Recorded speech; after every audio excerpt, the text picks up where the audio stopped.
people pay their fair share, if corporations and the ultra-wealthy, if we reverse the tax bill but raised our corporate tax rate to 28%, if we do those two things and also close some of those loopholes, that's $2 trillion right there. If we implement a carbon tax, that's an additional amount of a large amount of revenue that we can have. And then the last key, which is extremely, extremely important, is reprioritization. Just last year, we gave the military a $700 billion budget increase, which they didn't even ask for. Wow. Well, that's the new socialist darling from the Bronx. Let's bring in Dan Bongino, former Secret Service agent and former NYPD officer, host of the Dan Bongino Show podcast. Dan, she appears to be speaking for a lot of Democrats, even though she calls herself a Democratic socialist.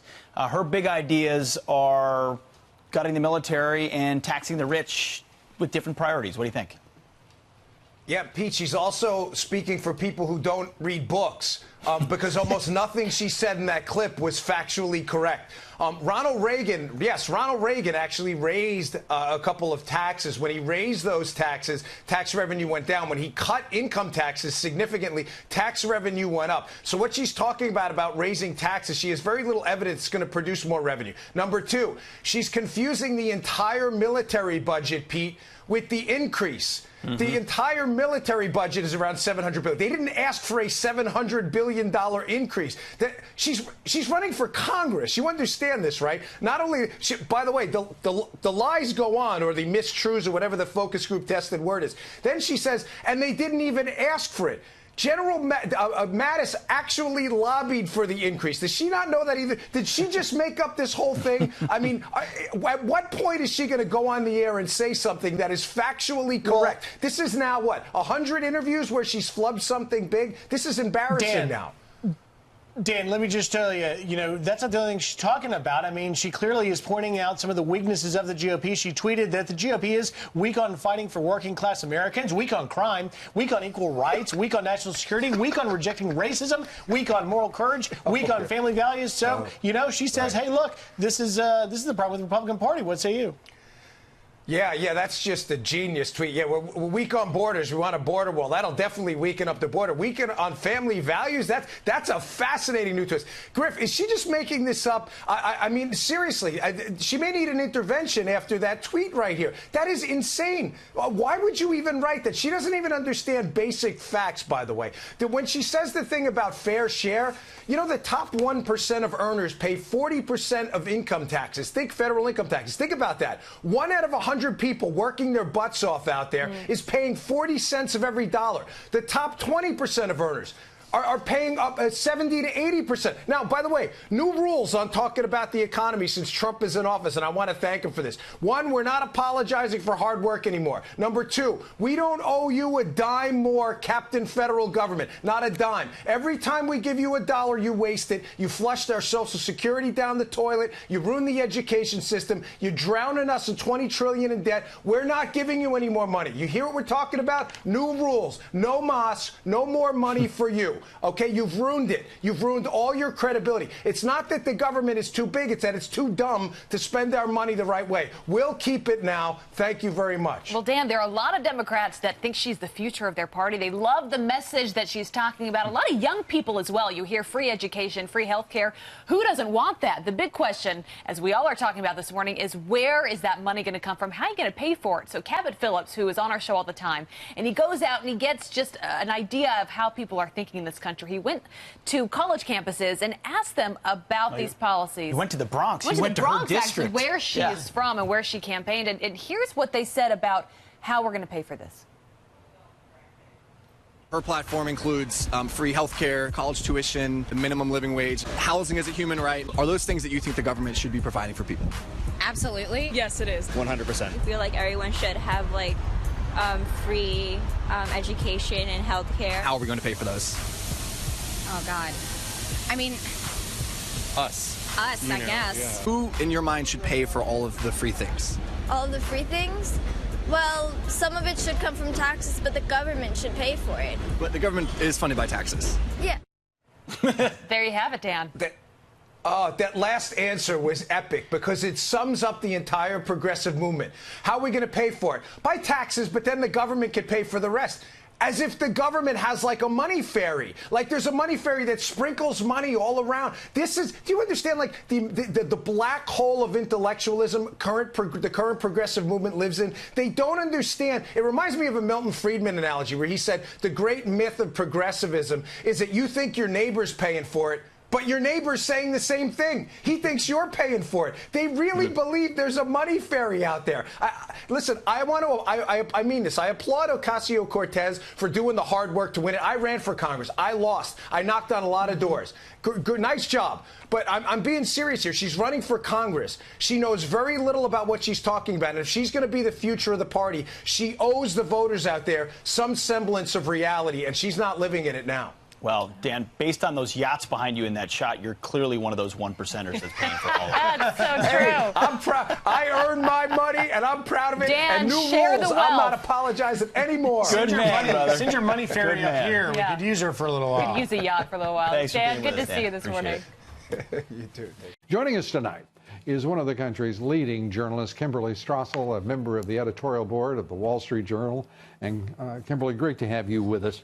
I just want to... Hi, Lou. How you doing? I'm watching Ocasio-Cortez, and I'm thinking if she can be the face of the Democratic Party, people should probably send in money to assure she stays in that role. What do you think? Well, think about what we just heard, Lou. We got GDP numbers this morning, 4.1% for the second quarter, which if we keep that up, we're on track to have 3% annualized growth, something we've not had in more than a decade, something that President Obama said was impossible to have happen again. And yet you listen to this faction of the Democratic Party, the ascendant faction, I would note, and not only do they want to reverse everything that has got us to that position, make individuals pay higher taxes, saddle corporate America with one of the worst tax rates in the world again, but in addition, from that clip you played, she also wants a new tax, a carbon tax on top of it. And I don't know if these people are living in another planet where things aren't getting better, or if they honestly just don't care about the fate of the average American. Yeah, it is a struggle. And Bernie Sanders, I will say this for Ocasio-Cortez, at least she's thought about the fact that there will have to be a reckoning, some system of payment here and revenue. Bernie Sanders was absolutely, he simply dismissed that part of the equation. And the Republicans, they're running on prosperity this year and Trump's prosperity. As I look at these numbers, they're so impressive. And the Dems are talking, just as Hillary Clinton did, higher taxes. We've got the Socialist program where everything is free. And the Republicans have 42 open seats and a lame duck speaker who seems held, just absolutely determined to defeat as many of those 42 as possible and turn over the House to the Dems. Well, look, if you dig into those numbers, one of the most encouraging things is that a lot of it was really driven by consumer spending, consumer confidence.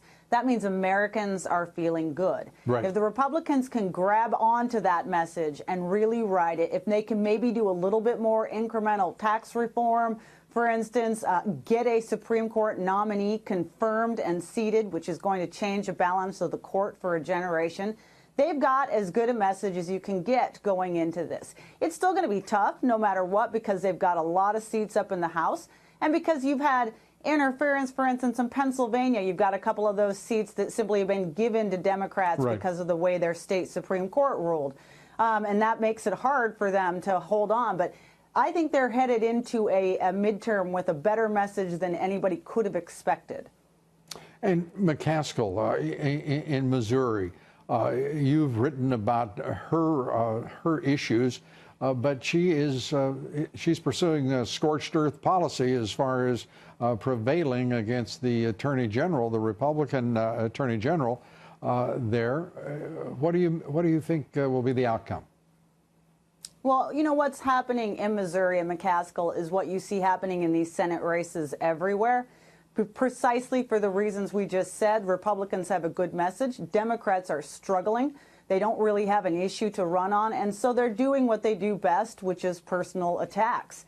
And her bigger problem is that the man she's likely to run against, the Attorney General Josh Hawley, he's relatively new to politics. He doesn't have any skeletons in his closet, much to beat him up on. So instead, she's going after one of his donors, you know, a private citizen who is just expressing First Amendment right views. And it is a real scorched earth policy. I don't think it's going to help her in the end. Well, Kimberly, it's always good to have you here. Come back soon. We appreciate it. Thanks so much. Thank you, Lou. Kimberly Strassel of the Wall Street Journal. College students have become far more vocal in their support for socialism, partly because the government has put them so deeply in debt with student loans. But it turns out that making everything free is expensive. It raises the question of who's going to pay for it all. Kevin Phillips of Campus Reform visited a campus recently to get that question answered. Here's part of what he found. I feel like everyone should have like free education and health care. How are we going to pay for those? Oh, God. I mean, Us, I guess. Yeah. Who, in your mind, should pay for all of the free things? All of the free things? Well, some of it should come from taxes, but the government should pay for it. But the government is funded by taxes. Yeah. I don't know where the money would come from, but they can figure it out. Okay. The people with a good idea and a good reason to spend their tax money wouldn't mind actually paying more taxes. Kevin Phillips joins us tonight. They can figure it out. That seemed to sum up a lot of the responses you got. That is exactly what happened. These were all people in Alexandria Ocasio-Cortez's district, I might add. And I think it's easy to laugh along and get caught up in seeing how funny it is, but it's ultimately not a laughing matter. Just how popular socialism has become. Millennials, who are the most likely to support it, are now the largest voting bloc in America. And millions of them are graduating college every year with a warped perception of reality. I think that's where this starts, as college campuses. I've been on about 50 college campuses in the past year with the Leadership Institute's Campus Reform. They all have one thing in common, and that's that socialism is viewed as highbrow, it's viewed as compassionate, and if you dare support capitalism or free markets, you're evil, you don't care about poor people. And I think the left is winning the messaging battle right now by teaching people that socialism is tolerant, and it's not actually in line with what history has shown that socialism really is. Yeah. Well, this is what the finance economy has brought us. Kevin Phillips, thanks for that report. Great to see you. Thanks for having me. The Democratic Party is changing very fast. And if you know this better than former Connecticut Senator Joe Lieberman, he lost a primary fight during his party's last leftward swing over a decade ago. Now, this week, he wrote a piece begging Democrats not to vote for Alexandria Ocasio-Cortez. She's the Democratic Socialist in New York who's almost certain to win a congressional seat this fall. Electing her, Ocasio-Cortez, Lieberman says, would hurt the Congress, hurt the Democratic Party, and hurt America. Senator Joe Lieberman of Connecticut joins us tonight. Senator, thank you for coming on. Great to be with you, Tucker. Thank you. So this candidate is being presented and may indeed be the future of the Democratic Party. Her ideas are the cutting edge of progressive politics right now. Why is that bad?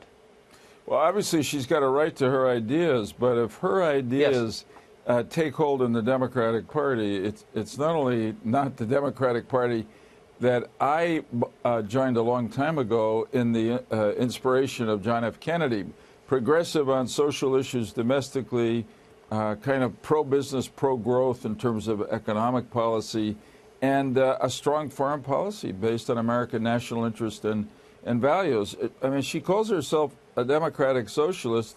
To me, she's more of a socialist than a Democrat. And that's not good for the party that, though it rejected me in Connecticut in 2006, I continue to be a member of, although I'm obviously independent in who I support, including John McCain in 2008. So, you know what really worried me about this after Ocasio-Cortez beat Joe Crowley? During the campaign, she called for the abolition of ICE, the Immigration Customs Enforcement Section. It made no sense. I can come back to that. But after she won, 3 credible Democratic candidates for president in 2020 embraced the same call. And it's like the old story about Robespierre during the French Revolution. I got to get out in front of the mob. Those are my followers there, you know. What happened to Robespierre at the end? Do you remember? It didn't end well for Robespierre. So that's kind of the question I wanted to ask you. So I think you could have a real debate on all of these issues, but the one that you just highlighted, abolishing ICE, deeply unpopular with the public. It's going to be hard to win a campaign on that issue. And I think on the merits, it's a bad idea. I'm sure a lot of leaders in your party feel that way. They agree with you. They're not saying it in public. Where are the adults to say that? I agree. Not enough. I mean, substantively, unless you're against all enforcement of immigration and customs laws, you need an enforcement agency like ICE. These folks are against the Trump administration's immigration policy. They can't make a rational argument against ICE. So where are they? More people should be speaking out. It was kind of interesting that when Ocasio-Cortez beat Crowley, somebody asked Nancy Pelosi about it, and she said that was in one progressive district. It doesn't represent the Democratic Party around the country, which I found heartening, also very practical, because the Democratic Party will not have any chance of retaking the House if the image of the party is Democratic Socialist. It just doesn't work. Democrats don't like the idea of socialists in power in America because it's not who we are. Democrats are more liberal on immigration, obviously. That's fine. Right. But you can't find a Democratic office holder who will explain clearly, and I've tried night after night, what exactly our border policy should be. You can't get a vigorous defense of the idea of borders out of a leading Democrat right now. And some of them, like Keith Ellison, are openly saying borders are themselves racist. They're inherently immoral, borders. How do you feel about that as you watch? Well, that just doesn't go with me anyway. A country, a great thing about America, let me say first, is that from the beginning, we never defined ourselves primarily by our borders, but by our values and the Constitution, Declaration of Independence. But once you say that, you got to have borders. You have to have rules for who can come in and who can't come in. I happen to be generally positive about immigration and what it does and has done for our country and can still do, but not just open the borders and say anybody can come in. That's a country without rules, and we are a country of laws. So that's the kind of policy that's never going to make it in America, even though most Americans, I think, have a generally favorable attitude toward new Americans who are immigrants. I think that's true. Senator, thank you very much for joining us tonight. I appreciate it. Thank you, Tucker. Good discussion.